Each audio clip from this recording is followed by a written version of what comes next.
1% ধরে নিতে পারি। ক্যান ইউ ইমাজিন যে মাত্র 1% স্টুডেন্ট তাদের এই স্বপ্নটা পূরণ করতে পারবে এবং 99% কিন্তু এখানে পড়বে না বা আলটিমেটলি এখানে যাবে না বা যাওয়া পসিবলও না। সো বুঝো নাম্বারটা কত শর্টেজ, মানে কত ছোট, কত স্মল। তোমার আশেপাশে তোমার মতো যে 100 বা 100 জন স্টুডেন্ট থাকে তার মধ্যে 99 জনই জিনিসটা অ্যাচিভ করবে না। এট অন অ্যাভারেজ দেখা যাবে সর্বোচ্চ অ্যাচিভ করতেছে কত, সর্ব 20%। ওভারঅল 20%। ক্যান ইউ ইমাজিন, যে 100% স্টুডেন্ট ট্রাই করবে, তার মধ্যে মাত্র 20% স্টুডেন্ট কোনো না কোনো পাবলিকে পড়বে। এবং okay, so welcome HSC 25, welcome to our video. তো আশা করি সবাই ভালো এবং সুস্থ আছো। তো বেসিকলি আজকে হয়তো অনেকেরই তাদের স্বপ্নের কলেজ লাইফ শেষ হয়ে গিয়েছে। তো আজকে থেকে আলটিমেটলি তোমাদের অ্যাডমিশন জার্নিটা অফিসিয়ালি শুরু হলো, বা আজকে থেকেই তোমাদের প্রিপারেশনটা একদম পারফেক্ট ভাবে শুরু হবে। কারণ ইতিমধ্যেই তোমাদের এইচএসসি ভর্তি পরীক্ষা কমপ্লিট হওয়ার পাশাপাশি তোমাদের যে প্র্যাকটিক্যাল পরীক্ষাগুলো ছিল, আই হোপ প্রত্যেকের সেই প্র্যাকটিক্যাল পরীক্ষাগুলো শেষ হয়ে গিয়েছে। সো আলটিমেটলি এখন আর অবকাশের কোনো সুযোগ নাই। সো আজকে তোমাদের মোটামুটি ভাবে অ্যাডমিশন প্রিপারেশন নেওয়ার প্রথম দিন গোনা বলা যেতে পারে। সো আজকে আসলে তোমাদের সাথে কিছু হার্শ রিয়েলিটি নিয়ে কথাবার্তা বলবো, যে কারণে তুমি কখনোই পাবলিকে চান্স পাবা না। কেন পাবলিকে চান্স পাবা না, বা বাস্তবতা আসলে কতটাই কঠিন, বা এই ভিডিওটা অ্যাকচুয়ালি আমি কেন বানাচ্ছি, তোমরা মোটামুটি ভাবে একদম এ টু জেড শেষ পর্যন্ত দেখো, তাহলেই বুঝতে পারবা যে এই ভিডিওর মাধ্যমে কত বড় একটা রিয়েলিটি চেক আমি তোমাদেরকে দিচ্ছি, এবং তোমার নিজেকে এই রিয়েলিটি চেকটা হচ্ছে দিতে হবে। ওকে, এবার একটা সিম্পল বিষয় তুমি বুঝো, যে প্রতি বছর মোটামুটি ভাবে আমাদের এই যে এইচএসসি ভর্তি পরীক্ষা, এই এইচএসসি ভর্তি পরীক্ষা আসলে দেয় কত লাখ শিক্ষার্থী। সো আসলে অ্যাভারেজ হিসাব একটা আমাদের নিতে হবে, অ্যাপ্রক্সিমেট একটা ভ্যালু নিয়েই কাজ করতে হবে, এক্সাক্ট অ্যামাউন্ট হয়তো আমরা জানি না। সো মোটামুটি ভাবে আমি যদি খুব বেশি ভুল না করি, সায়েন্স কমার্স আর্টস মিলিয়ে প্রতি বছর মোটামুটি ভাবে 8 থেকে 10 লাখ স্টুডেন্ট হচ্ছে তোমার মোটামুটি ভাবে এইচএসসি ভর্তি পরীক্ষা দেয়। বাট আলটিমেটলি সবাই কি আদৌ অ্যাডমিশনের চান্স পাওয়া তো দূরের কথা, অ্যাডমিশনে যে বসবে বা ভর্তি পরীক্ষা যে দিবে, এর জন্য যে প্রিপারেশন নিবে, প্রিপারেশন কি আদৌ 8 লাখ স্টুডেন্ট নেয় বলে তোমাদের মনে হয়? I don't think so. আমার মনে হয় প্রতি বছর হয়তো গড়ে 3 লাখ স্টুডেন্ট মোটামুটি ভাবে অ্যাট অন অ্যাভারেজ, এটা 4 লাখও হইতে পারে বাট এর বেশি হবে না, 3 লাখ থেকে 4 লাখ স্টুডেন্ট যারা আছে, যারা অ্যাটলিস্ট হচ্ছে তোমার এই অ্যাডমিশন প্রিপারেশন নেওয়ার কথা চিন্তা করে বা প্রিপারেশন নেওয়ার চেষ্টা করে, তাইলে বুঝো অলরেডি 50% স্টুডেন্ট যারা তোমাদের সাথী ছিল, ওই 50% কিন্তু আর কম্পিটিশনে থাকতেছেই না, তাই না? 50% স্টুডেন্ট কিন্তু এখন আর তোমাদের সাথে কম্পিটিশনে থাকতেছেই না। কি শুনে খুব মজা হচ্ছে যে 50% স্টুডেন্ট এক্সাম দিচ্ছে না, তার মানে তোমার চান্স পাওয়ার যে প্রবাবিলিটি বা সম্ভাবনা সেটা 50% বেড়ে গেল। আসলেই বাস্তবতা কি এইটা, নাকি বাস্তবতা ভিন্ন কিছু বলে? আসলে বাস্তবতা আসলে কি বলে সেইটা একটু তাহলে জানা যাক। তো মোটামুটি ভাবে অ্যাডমিশন ভর্তি পরীক্ষা যারা দাও, তার মধ্যে মোস্ট অফ দ্য পিপল একটা ড্রিম থাকে যে বুয়েটে পড়বো, বাংলাদেশ প্রকৌশল বিশ্ববিদ্যালয়ে পড়বো। সো আসো আমরা আজকে একটু এবার একটা হিসাব করার ট্রাই করি, যে অ্যাকচুয়ালি তোমাদের মধ্যে কত পার্সেন্ট মানুষের বুয়েটে পড়ার যে স্বপ্নটা আছে সেইটা মোটামুটি ভাবে ফুলফিল আপ হবে। ঠিক আছে, সো আমরা একটা শতকরা বা অ্যাভারেজ যে ভ্যালু আছে, সেই অ্যাভারেজ ভ্যালু নিয়ে মোটামুটি ভাবে কাজ করার ট্রাই করব, এবং মোটামুটি ভাবে তোমাদেরকে বুঝাবো যে অ্যাকচুয়ালি ব্যাপারটা কতটা সহজ বা কতটা কঠিন। ঠিক আছে, এবং প্রত্যেকটা জায়গায় যেহেতু আমরা শতকরা করব, এই জন্য প্রত্যেকটার সাথে আসো আমরা পার্সেন্টেজ করার জন্য একটা 100% দ্বারা হচ্ছে গুণ দেই। এবার তোমাদের কাছে আমি একটা সিম্পল কোয়েশ্চেন রাখতে চাচ্ছি, যে তোমাদের কি মনে হয় বুয়েটে মোটামুটি ভাবে ভর্তি পরীক্ষা দেওয়ার জন্য কত পার্সেন্ট স্টুডেন্ট ট্রাই করবে, বা কত পার্সেন্ট স্টুডেন্টের স্বপ্ন যে বুয়েটে চান্স পাওয়া? ওকে, এই প্রশ্নের উত্তরটা তোমরা একটু আমাদেরকে কমেন্টে দিও। সো মোটামুটি ভাবে যদি দেখো একটা এভারেজ হিসাব করি, যে 2 লাখ সায়েন্সের স্টুডেন্ট ঘুরে ফিরে ইউনিভার্সিটি মেডিকেল বা ইঞ্জিনিয়ারিং প্রস্তুতি নিয়ে থাকে, অ্যাটলিস্ট এভারেজে 1000 এর মতো বা 1000 স্টুডেন্ট হচ্ছে আলটিমেটলি চান্স পাবে, বাট চেষ্টা করবে কতজন? লাইক 1 লাখের মতো। ঠিক আছে, তাহলে আসো আমরা একটু যদি এভারেজ করতে চাই, যে অ্যাকচুয়ালি 1 লাখ যদি প্রিপারেশন নেয়, সিট তো হচ্ছে 1300, তাই না? দিন শেষে যদি একদম সাম করো, সর্বোচ্চ সিট হচ্ছে বুয়েটে কত বলো? সর্বোচ্চ সিট হচ্ছে বুয়েটে তোমার 1300। তাহলে অ্যাকচুয়ালি ব্যাপারটা কি দাঁড়াইলো, যে এক্সাম তোমার দিবে হচ্ছে কত, এক্সাম দিবে হচ্ছে তোমার 1 লাখ, তার মধ্যে সিট আছে হচ্ছে মাত্র কয়টা, 1300টা। তুমি যদি পার্সেন্টেজ করো ক্যালকুলেটরে, তুমি দেখবা এই ভ্যালুটা 1.3%, বা ক্যালকুলেশন সুবিধার্থে আমরা এটাকে 1% ধরে নিতে পারি। ক্যান ইউ ইমাজিন যে মাত্র 1% স্টুডেন্ট তাদের এই স্বপ্নটা পূরণ করতে পারবে, এবং 99% কিন্তু এখানে পড়বে না, বা আলটিমেটলি এখানে যাবে না, বা যাওয়া পসিবলও না। সো বুঝো নাম্বারটা কত শর্টেজ, মানে কত ছোট, কত স্মল। তোমার আশেপাশে তোমার মধ্যে যে 100 বা 100 জন স্টুডেন্ট থাকে, তার মধ্যে 99 জনই জিনিসটা অ্যাচিভ করবে না। এট অন অ্যাভারেজ দেখা যাবে সর্বোচ্চ অ্যাচিভ করতেছে কত, সর্বোচ্চ অ্যাচিভ করতেছে মাত্র 1%। এবার মেডিকেলের ব্যাপারটা বলি, মেডিকেলে প্রতি বছরই মোটামুটি 1,20,000 25,000-এর মতো হচ্ছে দিন শেষে পরীক্ষা দিতে পারে। বাট মোটামুটি দেখা যায় যে 2 লাখের মতো মেডিকেল দেওয়ার কথা চিন্তা করে, বা মেডিকেল দেওয়ার কথা হচ্ছে ভাবে। সো এটা যদি আমরা এভারেজ করতে চাই, যে মেডিকেলে এক্সাম দিবে হচ্ছে তোমার কত বলো, মেডিকেল, ডেন্টাল, এএফএমসি, এগুলো সবকিছু মিলায়ে আমি 6,000 সিট ধরলাম। তো মোট আসলে 6,000 সিট হয় কিনা বা একটু কম হয়, এটা আমি শিওর না, বাট কাছাকাছি, 6,000 খুব কাছাকাছি। তো আসো ক্যালকুলেটর আমরা একটু দেই ব্যাপারটাকে। তো আমাদের মোট যেই স্টুডেন্ট যারা আছে 2 লাখ, যারা মেডিকেল ভর্তি পরীক্ষা দেওয়ার কথা এট অন এভারেজ ভাববে বা চেষ্টা করবে দেওয়ার জন্য, তার মধ্যে মেডিকেল, ডেন্টাল, এফএমসি সব কিছু মিলে পাবলিকে সিট আছে হচ্ছে 6,000। তো 6,000 সিট থাকে, কেন imagine at on average 3% student শুধুমাত্র মেডিকেলে চান্স পাবে, বাকি 97%, আই রিপিট, বাকি 97% স্টুডেন্ট কিন্তু মেডিকেলে পড়বে না, বা ইচ্ছা থাকলেও সিটের শর্টেজের কারণে, বা ইনাফ বা পর্যাপ্ত সিট না থাকার কারণে তারা কিন্তু আলটিমেটলি পড়তে পারবে না। বুঝতে পারতেছো ব্যাপারটা? এইবার আসো মোটামুটি ভাবে অনেক স্টুডেন্টেরই মোটামুটি ভাবে স্বপ্ন থাকে ঢাকা ইউনিভার্সিটিতে পড়বে। সো ঢাকা ইউনিভার্সিটির ক্ষেত্রে বাস্তবতাটা অ্যাকচুয়ালি কিরকম, বা অ্যাকচুয়ালি কত পার্সেন্ট স্টুডেন্টের স্বপ্ন পূরণ হবে, সেইটা একটু আমরা হিসাব করে দেখি। ঠিক আছে? সো তোমাদের কাছে আমি একটা প্রশ্ন রাখি, যে ঢাকা ইউনিভার্সিটিতে মোটামুটি এক্সাম দেওয়ার জন্য প্রিপারেশন কত পাবলিক নিবে? সো এখানেও মোটামুটি ভাবে হয়তো 1 লাখ থেকে 1.5 লাখ। সো আমরা কত ধরে নিব বলো? আসো 1.5 লাখ দিয়ে মোটামুটি ভাবে আমরা সলভ করার ট্রাই করি, এবং 1.5 লাখের আশেপাশে স্টুডেন্ট যদি ঢাকা ইউনিভার্সিটির জন্য প্রিপারেশন নেয়, সিট আছে কয়টা বলতো ঢাকা ইউনিভার্সিটিতে? ওদের কি কারো জানা আছে ঢাকা ইউনিভার্সিটির সিট কয়টা সায়েন্সে? সায়েন্সের জন্য যদি ক্যালকুলেশন করি, সায়েন্সে হচ্ছে তোমার এট অন এভারেজ সিট হচ্ছে মাত্র কয়টা বলতে পারো? 1800, বা মোটামুটি ভাবে অ্যারাউন্ড এই ভ্যালুটা। সো 1800 যদি তোমার হয়, সো ক্যান ইউ ইমাজিন এখানে যদি আমাদের 1800টা সিট আমি দেই, তাহলে দিন শেষে আলটিমেটলি কত পার্সেন্ট স্টুডেন্ট ঢাবিতে যাবে জানো? মাত্র হচ্ছে 1.2%। বা ভ্যালুটা যদি আমরা দশমিকে না রেখে একদম ইন্টিজার ভ্যালুতে রাখতে চাই, বা ডেসিমাল ভ্যালুতে রাখতে চাই, দশমিককে ইগনোর করে, ভ্যালুটা মাত্র 1%, মাত্র 1%। কতটা অ্যালার্মিং জাস্ট চিন্তা করে দেখো, যে সব থেকে 3টা মেইন যে প্রতিষ্ঠানে মানুষ যাইতে চায়, এই 3টা মেজর প্রতিষ্ঠানে এট অন এভারেজ 5 থেকে 6% স্টুডেন্ট যাবে। বাকি মোর দ্যান 90% স্টুডেন্ট কিন্তু এই টপ জায়গাগুলোতে ইচ্ছা থাকলেও বা প্রিপারেশনের ঘাটতির জন্য হোক, বা যে কোনো কারণে হোক, তারা কিন্তু যেতে পারবে না বা যাবে না আলটিমেটলি।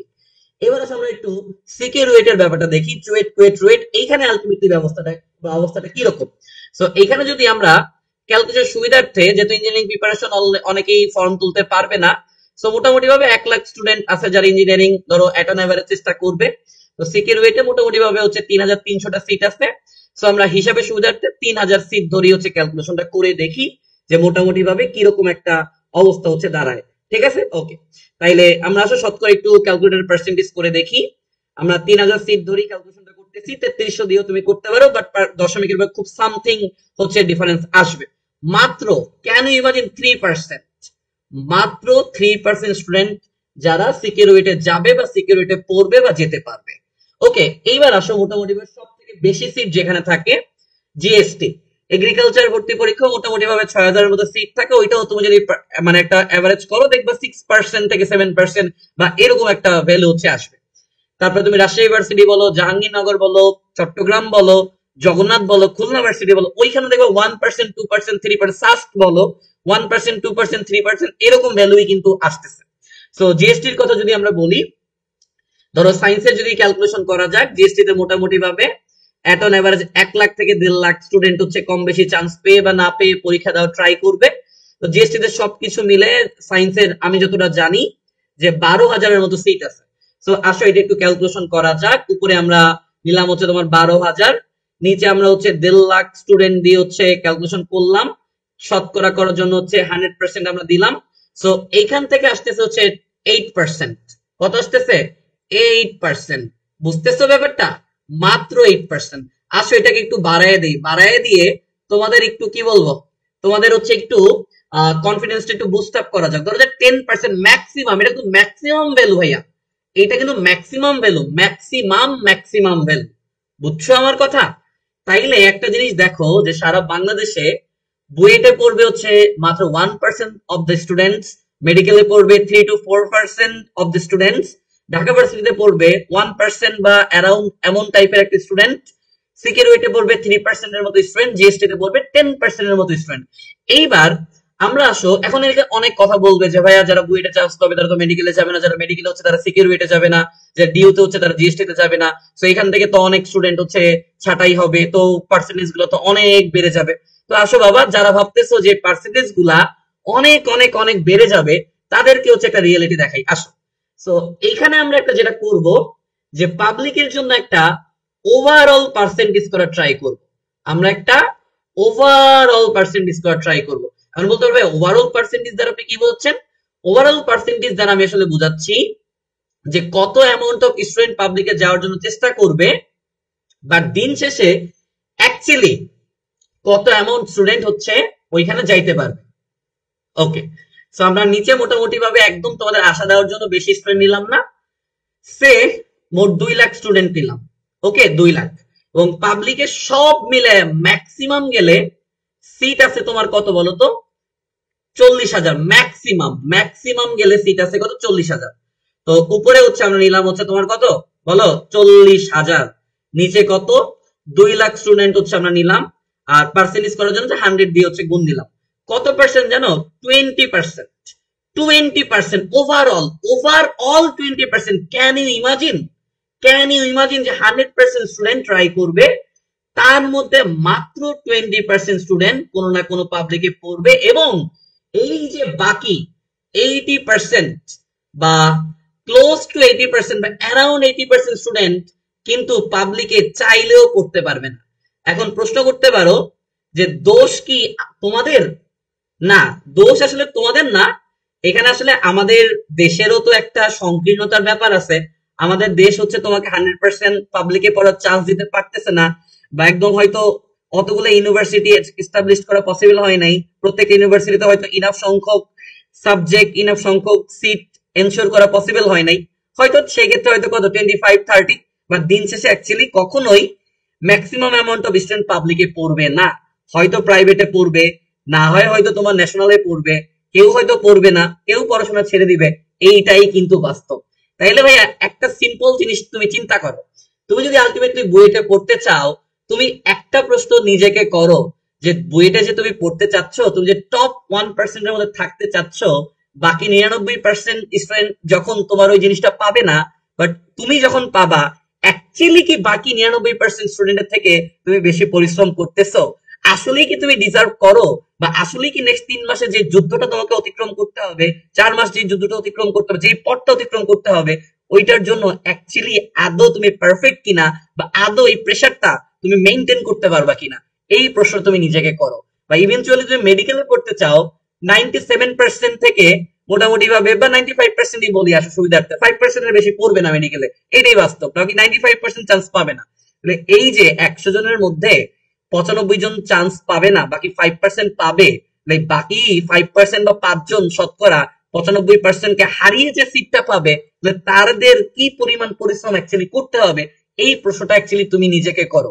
বা তোমাকে যদি ওভারঅল হিসাবটাও আমি একটু দেখাই, বুঝো আমার কথা ভাইয়া, তোমাকে যদি আমি ওভারঅল হিসাবটা একটু দেখাই, তাতেও কিন্তু প্রতি 100 জনের মধ্যে 80 জন অথবা 80% স্টুডেন্ট চান্স পাবে না বা পাবলিকে পড়তে পারবে না।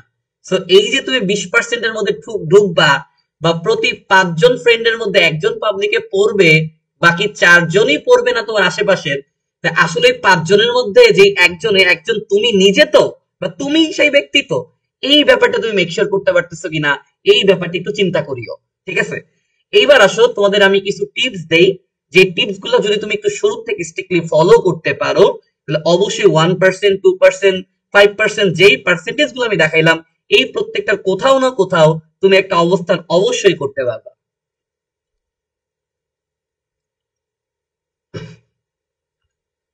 ওকে, সো ফার্স্ট অফ অল তোমাকে একটা স্পেসিফিক টার্গেট সেট করতে হবে। একটা স্পেসিফিক টার্গেট সেট করতে হবে।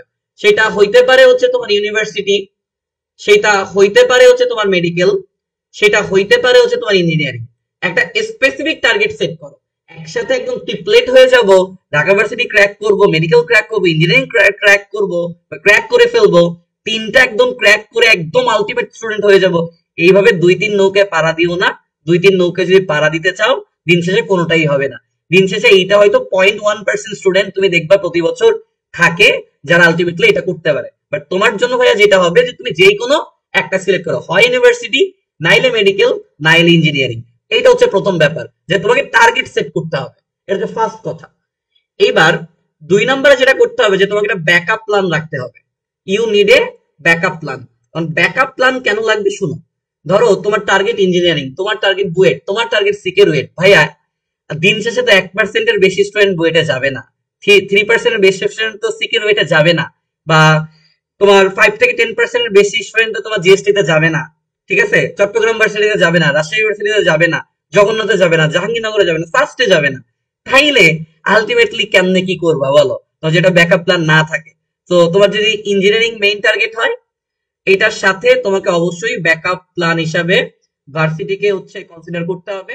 কারণ তিনটার মধ্যে মোটামুটি ভার্সিটিতে সিট বেশি, এই জন্য চান্স পাওয়ার প্রবাবিলিটি বা সম্ভাবনাটাও কিন্তু বেশি। তো যে মেডিকেল প্রিপারেশন নাও, এইটার ব্যাকআপ হিসাবে তোমার ভার্সিটি থাকতে পারে, এগ্রিকালচারকে তুমি কনসিডার করতে পারো, জাহাঙ্গীরনগর ইউনিভার্সিটি ডি ইউনিটকে তুমি কনসিডার করতে পারো। সো আলটিমেটলি তুমি যেটাই করো না কেন, you need a backup plan.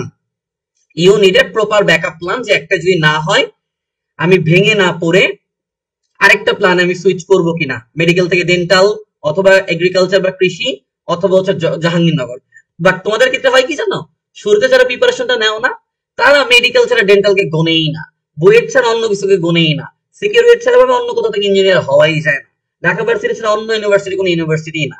ওই 1 মাস যাওয়ার পরেই কনফিডেন্সটা লো হয়ে যায়, বুয়েট থেকে হয়ে যায় সিকিউরিট, 2 মাস পর সিকিউরিট থেকে হয়ে যায় হচ্ছে ডিউ, 3 মাস পরে হয়ে যায় যে কোনো একটা পাবলিক, 6 মাস পরে দেখা যায় যে ভাই জীবনে কি করলাম, কোথাও তো হইলো না।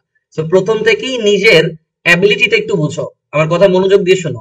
নিজের অ্যাবিলিটি বুঝো, টার্গেট সেট করো, অ্যাবিলিটি অনুযায়ী কাজ করো, দেখবো অবশ্যই কোথাও না কোথাও তোমার অবশ্যই হবে।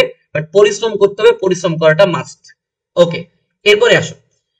এরপরে তুমি 3 নম্বরে কি করবা, টার্গেটও সেট করলা, ব্যাকআপ প্ল্যানও হচ্ছে নিলা।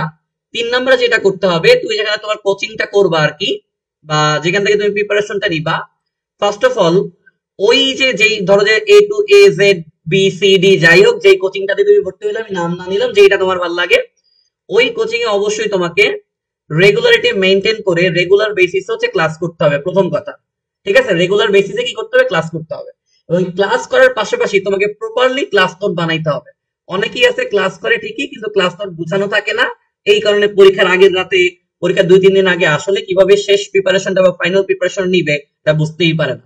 তো রেগুলার ক্লাস যেমন করবা, ক্লাস নোটটা প্রপারলি সুন্দরভাবে মেনটেন করার ট্রাই করবা। হাতের লেখা আহামরি সুন্দর হইতে হবে এরকম না, বাট নোটটা হইতে হবে স্পেসিফিক, নোটটা হইতে হবে প্রিসাইজ, প্রিসাইজ নোট মেকিং শিখতে হবে। ওকে, এরপরে তোমাকে যেটা করতে হবে, রেগুলারলি সব থেকে ইম্পর্টেন্ট, রেগুলার বেসিসে তোমাকে ভাইয়া এক্সাম দিতে হবে। এইটা কতটা যে ইম্পর্টেন্ট, এটা আমি আগে প্রিভিয়াস ভিডিওতেও বলেছি, এখনো বলতেছি, সামনে হয়তো বলবো। এক্সাম দিতে হবে, বেশি বেশি এক্সাম দিতে হবে অ্যাডমিশন টাইমে। পড়বা এক্সাম দিবা, পড়বা এক্সাম দিবা। ঠিক আছে, এই হচ্ছে 3 নম্বর ব্যাপার। এবং 4 নম্বরে সব থেকে ইম্পর্টেন্ট যে ব্যাপার, সেটা হচ্ছে মেন্টাল হেলথ। এই ব্যাপারে কেউই কথাবার্তা বলে না, বাট এই ব্যাপারেই হচ্ছে সব থেকে বেশি কথাবার্তা অ্যাকচুয়ালি বলা উচিত। আসলে তুমি যদি মেন্টালি স্টেবল থাকো, ফিজিক্যালি যদি তুমি সুস্থ থাকো, তাইলে তোমাকে পৃথিবীর কেউ বিট করতে পারবে না। এরকম একটা কনফিডেন্স রাখবা, প্রত্যেকদিন ঘুম থেকে উঠে বলবা যে you are the best, if you can do nobody will. তুমি যদি না পারো পৃথিবীর কেউই পারবে না, এরকম একটা আত্মবিশ্বাস রাখবা। মেন্টাল হেলথকে পারফেক্ট রাখা ট্রাই করবা। ফিজিক্যাল হেলথের ব্যাপারটা তোমাদের হাতে নেই, তারপরেও ঠিক মতো ঘুমানো, ওভারনাইট হচ্ছে না করা, সকালবেলা বা ভোরবেলা পড়ার অভ্যাস করা, এগুলো একটু মেনটেন করো। অ্যাডমিশন টাইমে অ্যাটলিস্ট 3টা মাস 4টা মাস দেখবো অবশ্যই ভালো একটা আউটপুট বা আউটকাম তুমি এখান থেকে বের করতে পারবা। আর মেন্টাল হেলথ ভালো রাখার জন্য actually family issues, personal issues, এইগুলো একটু 3 থেকে 4 মাস দূরে রাখতে হবে। বিকজ মেন্টাল হেলথ যদি তোমার ঠিক না হয়, উপরে যে 1 2 3 তিনটা পয়েন্ট আমি বললাম, অনেক ভালো টিচার, ভালো টিচারের ক্লাস, প্রিসাইজ ক্লাস নোট, এগুলো করার পরও তুমি দেখবা যে মেন্টালি তোমার মাথা কাজ করে না। এবং এক্সাম হলে কিন্তু মোস্ট অফ দ্য পিপলের এইটাই হয়, সব পড়ে গেছি, সব পারি, বাট অ্যাডমিশন টাইমে যে মাথা একদম ব্লাঙ্ক হয়ে যায়, কোনো কিছু আউটপুট আসলে আমরা দিয়ে আসতে পারি না। ঠিক আছে, মেন্টাল হেলথটা পারফেক্ট রাখা ট্রাই করবা। এইটা বড় ভাই হিসাবে হচ্ছে আমার সব থেকে বড় একটা সাজেশন তোমাদের প্রতি। ওকে, এরপরে 5 নাম্বার যেটা হবে যে তুমি একটু মেন্টরের আশেপাশে থাকবা বা কোন একজন মেন্টরের সান্নিধ্যে থাকবা। ঠিক আছে, মেন্টরের ব্যাপারে আগেও বলছিলাম, মেন্টর তোমার বড় ভাই, বড় বোন, নিজের আব্বু আম্মু, বাবা মা, ইভেন মামা বা যে কোনো টিচার, যে কেউই তোমার মেন্টর হইতে পারে। সো মেন্টর হইতে হবে এমন একজন ব্যক্তি যার কাছে তুমি হচ্ছে ওপেনলি কথা বুঝো, যার কাছে তুমি ওপেনলি যে কোনো কিছু শেয়ার করতে পারবে। অনেক সময় এটা ফ্রেন্ডও হইতে পারে, ক্লোজ ফ্রেন্ডও হইতে পারে, তাই না? ওপেনলি সবকিছু শেয়ার করতে পারবা, এই ব্যাপারটা খুব ইম্পর্টেন্ট। এবং সবকিছু শেয়ার করলেই হবে না, মেন্টর নির্বাচনে আবার সাবধান হইতে হবে। কারণ অ্যাডমিশন টাইমে কি হয় জানো, অনেক ফ্রেন্ড হচ্ছে জেলাসির কারণে আরেক ফ্রেন্ডের সাকসেস কিন্তু সহ্য করতে পারে না। এই ব্যাপারগুলো অ্যাডমিশন টাইমে ঘটে। আজকে তোমার কাছে ব্যাপারগুলো হাস্যকর মনে হইলো, আজকে 3 মাস 4 মাস 6 মাস পরে এসে এই ব্যাপারটার জন্যই তুমি আমাকে মনে রাখবা, এই ব্যাপারটার জন্যই তুমি আমাকে মনে করবা। মেন্টর সিলেকশনে আবার একটু কি বলে সচেতন হইতে হবে। ঠিক আছে, সো মেন্টর হইতে হবে এরকম যে তোমাকে পারফেক্টলি গাইড করবে অলওয়েজ, পড়াশোনার দিক থেকে বলো, একাডেমিক দিক থেকে বলো, বা মোটামুটি মেন্টাল হেলথের দিক থেকে বলো, তারপর পার্সোনাল লাইফের কথা বলো, সব দিক থেকে তোমাকে পারফেক্টলি হচ্ছে অল দা টাইম গাইড করতে পারবে। এই গাইডেন্সটা খুবই ইম্পর্টেন্ট। তো অনেক সময় যারা আমরা আসি যে ঢাকাতে কোচিং করতে যাই বাইরের জেলাগুলা থেকে, পারফেক্ট মেন্টর বা পারফেক্ট গাইডের অভাবে, অনেক ভালো স্টুডেন্ট হওয়ার পরেও, সবকিছু ইনাফ বা ভালো থাকার পরেও আলটিমেটলি আসলে আমরা পারফেক্ট গাইডলাইনের অভাবে, পারফেক্ট মেন্টরের অভাবে আসলে বুঝিই না ঠিক কতটুকু পড়তে হবে, কোন জায়গা থেকে প্রশ্ন আসে, কতটুকু না পড়লেও চলবে। দেখো এখানে একটা কথা আছে, তুমি এটা জানো কিনা আমি জানি না। সো এটাকে কি বলে জানো? 80-20 রুল। এটাকে বলে 80-20 রুল। এখন প্রশ্ন করতে পারো হোয়াট ইজ 80-20 রুল? 80-20 রুল আসলে কি বলে জানো? তোমার যে বই আছে বা তোমার যে অ্যাডমিশনের সিলেবাসটা আছে, এর মধ্যে তোমার 20% জিনিস বা 20% টপিক এমন আছে যে 20% টপিক থেকে অ্যাকচুয়ালি তোমার 80% কোয়েশ্চেন আসবে। কথা ভালো করে বুঝিও ভাইয়ারা, কথা ভালো করে বুঝিও, ছোট বাচ্চারা কথা ভালো করে বুঝিও যে তোমার 20% টপিক, ফিজিক্স বলো, ম্যাথ বলো, কেমিস্ট্রি বলো, বায়োলজি বলো, প্রত্যেকটা সাবজেক্টেরই 20% টপিক এমন আছে যেখান থেকে অ্যাকচুয়ালি 80% কোয়েশ্চেন আসে। ওই যে 20% টপিক, এইটা তোমাকে আইডেন্টিফাই করতে পারতে হবে। হয় তুমি নিজে আইডেন্টিফাই করবা, তোমার কোচিং হোক, ক্লাস হোক, যেটি হোক, এখানে যে টিচার আছে, মেন্টর আছে, সেই তোমাকে এগুলো সিলেক্ট করে দিতে সাহায্য করবে। তুমি অ্যাডমিশন টাইপে একটু অ্যানালাইসিস করতে শিখবা প্লিজ, প্রিভিয়াস ইয়ারের প্রশ্নগুলা অ্যানালাইসিস করতে শিখবা। যত বেশি তুমি প্রিভিয়াস ইয়ারের কোয়েশ্চেন অ্যানালাইসিস করবা, তত তোমার প্রশ্ন সম্পর্কে আইডিয়া ভালো হবে। আর প্রশ্ন প্যাটার্ন সম্পর্কে যার আইডিয়া যত ভালো, তার চান্স পাওয়ার প্রবাবিলিটি বা সম্ভাবনা তত বেশি। আই রিপিট, কোয়েশ্চেন, বিগত বছরের কোয়েশ্চেন তুমি যেই পরীক্ষা দাও, মেডিকেল, ইঞ্জিনিয়ারিং, ইউনিভার্সিটি যেইটাই তুমি দাও, ওইখানের ভাইয়া 5 বছর 10 বছরের কোয়েশ্চেন নিয়ে একটু ভালোভাবে অ্যানালাইসিস করা ট্রাই করো, তাহলে তুমি বুঝবা যে কোন 20% টপিক থেকে most of the question, 80% question আসে। আর মনে রাখবা, তুমি যেখানেই যাও, যে কোনো ভর্তি পরীক্ষায় চান্স পাওয়ার জন্য at on average 60% mark is more then enough. হয়তো মেডিকেলের জন্য একটু তোমার পার্সেন্টেজটা বেশি, 70% অ্যারাউন্ড, কেন মেডিকেলে তো ম্যাথমেটিক্যাল টার্ম নাই, মুখস্থ জিনিসের পরিমাণই বেশি, এই জন্য দেখা যায় মার্কটা বেশি ওঠে। বাট ইঞ্জিনিয়ারিং বলো কিংবা হচ্ছে তোমার ভার্সিটি বলো, যদি 60% মার্ক মেক শিওর করতে পারো, you will get a chance easily, আরামসে চান্স পাবো, আরামসে। জাস্ট 100-র মধ্যে 60% চান্স তুমি যদি মেক শিওর করতে পারো তুমি আরামসে বা ইজিলি হচ্ছে চান্স পাবা। বুঝছো আমার কথা? আর যারা 70% বা তার থেকে বেশি পাবা তারা তো টপ করবা, একদম টপ জায়গার টপ সাবজেক্টে হচ্ছে পড়তে পারবা। ঠিক আছে? আর মেডিকেলের জন্য মোটামুটি 70%। তো এই যে 20% টপিক তুমি যে অ্যানালাইসিস করে পড়তে পারো, 80% কোয়েশ্চেন যদি তোমার কমন আসে, ওইখান থেকে অ্যাকচুয়ালি কিন্তু 60-70% কোয়েশ্চেন অ্যান্সার করে বা এত মার্ক তোলা, 60% থেকে 70% মার্ক তোলা, এটা কিন্তু ডিফিকাল্ট কোন টাস্ক বা জব না। ঠিক আছে? এটা একটু মাথায় রাখবা। সো মোটামুটি ভাবে তোমাদের অ্যাকচুয়ালি আসলে হার্শ কিছু রিয়েলিটি আমি শেয়ার করলাম। এটাই বাস্তবতা যে দিন শেষে কিন্তু আলটিমেটলি তোমার সবাই কিন্তু পাবলিকে পড়বা না। সো যেই যে কারণগুলোতে তুমি পাবলিকে পড়বা না, অনেকগুলো কারণ হচ্ছে আমি শেয়ার করার ট্রাই করলাম। অ্যাকচুয়ালি একটা ভিডিওতে আসলে সবকিছু কভার করা পসিবল না, বাট আমি চাই এই যে ভাইয়া তোমার 10% চান্সে যে প্রবাবিলিটি আছে, এইটা যাতে এইভাবে ইনক্রিজ হয়ে 100% চান্স তুমি মেক শিওর করতে পারো। এবং এইটার জন্য ইনফিনিটি তোমাদের সাথে শুরু থেকে শেষ পর্যন্ত থাকবে। যারা মেডিকেল প্রস্তুতি নিবা, যারা ইঞ্জিনিয়ারিং প্রস্তুতি নিবা, যারা ইউনিভার্সিটি প্রস্তুতি নিবা, অলরেডি দেখবা আমাদের গাইডলাইন ভিডিও, তারপরে তোমার যে অ্যাডমিশন ক্লাসেস, সব কিছু আমাদের চ্যানেলে গুছিয়ে দেওয়া আছে। তুমি জাস্ট আমাদের চ্যানেলের প্লেলিস্ট গুলো, ভিডিও গুলো একটু স্ক্রল করে দেখো। প্রত্যেকটা ক্লাস তোমার জন্য ইনাফ ইফেক্টিভ হবে। সবগুলা ক্লাস তোমাদের জন্য ফ্রি ফর এভরিওয়ান। আর মাথায় রাখবা যারা ইঞ্জিনিয়ারিং এক্সাম দিবা তারা একটু হচ্ছে আমাদের ক্যালকুলেটর হ্যাকস নামে একটা প্লেলিস্ট আছে, সেই ক্যালকুলেটর হ্যাকস প্লেলিস্টটা অবশ্যই চেক আউট করবা। যারা ইউনিভার্সিটি অ্যাডমিশন দিবা তারা হাতে কলমে ক্যালকুলেশন, এই প্লেলিস্টটা হচ্ছে একটু ভিজিট করবা। মেডিকেলে যারা আসো তারা মেডিকেলের সাজেশন ক্লাস দেয়া আছে, মেডিকেলের গাইডলাইন প্লেলিস্ট দেয়া আছে, এইগুলো একটু হচ্ছে কি করবা, এইগুলো হচ্ছে একটু ভিজিট করবা। ঠিক আছে? এবং এই ভিডিওটা একটু তোমাদের ফ্রেন্ডস ফ্যামিলি যারা আছে, তোমাদের কলেজের গ্রুপ হোক বা যেটাই হোক, প্রত্যেককে একটু শেয়ার করে দেওয়া ট্রাই করবা, কারণ প্রত্যেকের এই হার্শ রিয়েলিটি সম্পর্কে জানা উচিত। বিকজ অনেকেই এই অ্যাডমিশন যুদ্ধে যাবে, বাট এই অ্যাডমিশন যুদ্ধটা কতটুকু ইজি নাকি হার্ড এটা সম্পর্কে তাদের আইডিয়াই নেই। তারা জানেই না কোথায় পরীক্ষা দিতে কত পয়েন্ট লাগে, কোথায় আসলে কতটা সিট আছে, এই হার্শ রিয়েলিটি, এই পার্সেন্টেজ, এটাই তাদের জানা নাই। ঠিক আছে? তো এইটুক জানার জন্য হইলো অন্তত পক্ষে তাদেরকে আমাদের ভিডিওগুলো পৌঁছায় দিবা, এইটুকু রিকোয়েস্ট আমার সবার কাছে হচ্ছে থাকবে। সো আজকের যে সেশনটা ছিল এটা আমরা এখানেই ক্লোজ করতেছি। প্রত্যেকের জন্য অনেক অনেক শুভকামনা থাকলো। নেক্সট 3 থেকে 4 মাস তুমি যাতে তোমার প্রিপারেশন স্মুথ ভাবে নিয়ে একটা পারফেক্ট প্রিপারেশনের সহিত তোমার ভর্তির পরীক্ষাগুলোতে যুদ্ধ করে এই যে আমি তোমাদের যে 1%, তারপরে 3%, তারপরে 10%, তারপরে আলটিমেটলি 20-25% একটা হিসাব দেখালাম, এর মধ্যে তুমি যেন থাকতে পারো, এতটুকু দোয়া বা এতটুকু পরিমাণে বিশ্বাস আমার তোমাদের প্রতি থাকলো। সো এইটা বলেই মোটামুটি ভাবে আজকের ভিডিও আমরা শেষ করব। So this is infinity.